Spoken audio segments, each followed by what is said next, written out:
আসসালামু আলাইকুম সুপ্রিয় দর্শকবৃন্দ, আজকে আমি মিক্সড ভেজিটেবল রান্না করব।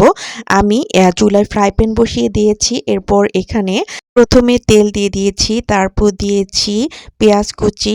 পেঁয়াজটাকে কিছুক্ষণ ভেজে নেওয়ার পর তারপর দিয়ে দিয়েছি কাঁচামরিচ কুচি, তারপর কিছুটা পানি অ্যাড করে দিয়েছি, তারপর দিয়ে দিয়েছি হলুদের গুঁড়া, জিরার গুঁড়া, ধনিয়ার গুঁড়া, লবণ দিয়ে মশলাটা কষিয়ে নিচ্ছি। আমি এই সবজিগুলো দিয়ে মিক্সড ভেজিটেবল রান্না করব। এখানে রয়েছে ব্রোকলি, ফুলকপি, গাজর, আলু দিয়ে আজকে আমি মিক্সড ভেজিটেবল রান্না করব।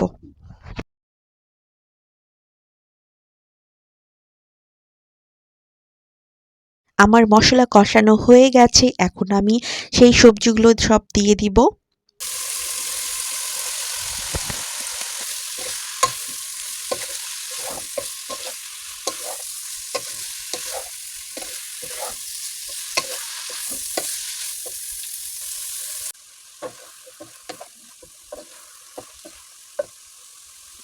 হয়ে গেল আমার মিক্সড ভেজিটেবল রান্না। দর্শকবৃন্দ, আপনারা ভালো থাকবেন, সুস্থ থাকবেন।